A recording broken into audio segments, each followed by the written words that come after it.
Cuando escuchamos sobre un escándalo en una empresa, ¿qué es lo primero que hacemos? Buscar al culpable, ¿verdad? Siempre buscamos a esa manzana podrida. Pero, ¿y si el problema no es la manzana? ¿Y si el problema es el huerto entero? O sea, la empresa misma. Bueno, justamente esa pregunta, esa línea delgadita entre la culpa de una persona y la culpa de toda una organización, es lo que vamos a explorar. Y es una idea que, créanme, está cambiando por completo cómo vemos la justicia para las empresas. A ver, para que quede más claro, pongamos un ejemplo que pasa más de lo que nos imaginamos. Un empleado, para cerrar un negocio buenísimo para su empresa, paga un soborno. La pregunta parece fácil, ¿no? ¿Quién tiene la culpa aquí?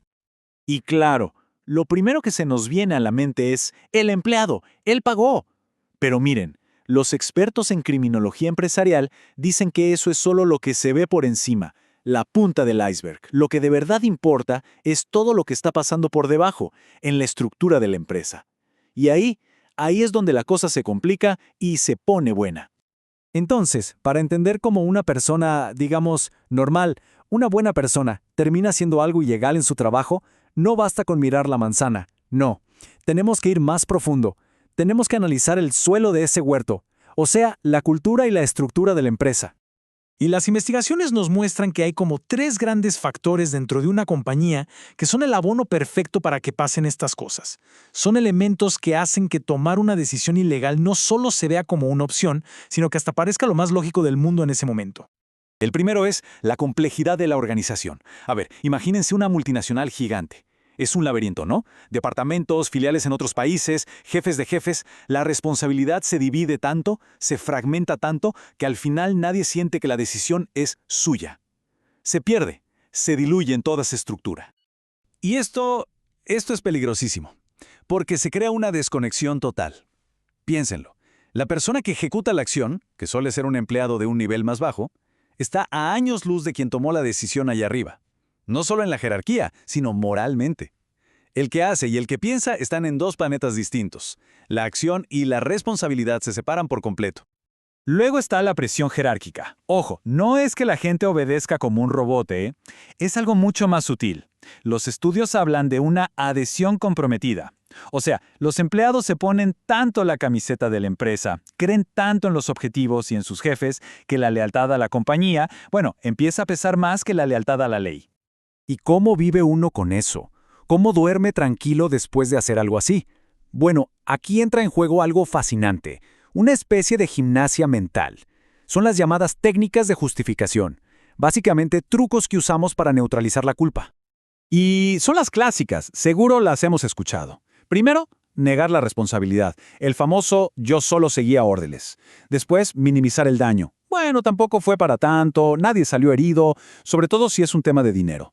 A veces incluso se le echa la culpa a la víctima, es que se lo buscaron. Y la joya de la corona, la justificación más fuerte de todas, lo hice por un bien mayor, por la empresa. Ok, entonces aquí está el meollo del asunto. Si ya entendimos que el problema no es solo una persona, sino todo el sistema, que la misma empresa pone el escenario para que esto pase, la pregunta del millón es, ¿y la ley qué hace? ¿Cómo se castiga algo tan abstracto como una empresa? Pues aquí es donde el derecho penal tuvo que dar un giro de 180 grados. Tuvo que reinventarse. Dejó de enfocarse solo en la persona para apuntar a la organización completa. Ahora sí, van por todo el huerto. Y este es el gran cambio. Miren, antes se usaba un modelo que se llamaba de responsabilidad vicaria. ¿Qué significa eso? Que la empresa pagaba por el error de su empleado, como cuando un papá paga la ventana que rompió su hijo. Pero ahora no. El modelo nuevo es de autorresponsabilidad. Aquí la empresa ya no es culpable por lo que hizo el empleado, sino por su propio fallo, por su defecto de organización. La culpa es de la empresa. Punto. No es que se la pasen de alguien más. Este concepto de culpa de organización es la clave de todo. Lo que quiere decir es que el delito que cometió esa persona se ve como el resultado, la consecuencia, de que la empresa no hizo su trabajo de vigilar y controlar. O sea, la empresa es culpable por lo que dejó de hacer, por su omisión. Y el objetivo de todo esto no es nada más el castigo, ¿eh? Es mucho más inteligente. Lo que se busca es que las empresas se regulen solas. Piénsenlo, el Estado no puede tener un policía en cada oficina. Es imposible. Entonces, lo que hace es pasarles la pelota a las empresas y decirles, ustedes son responsables de vigilarse por dentro.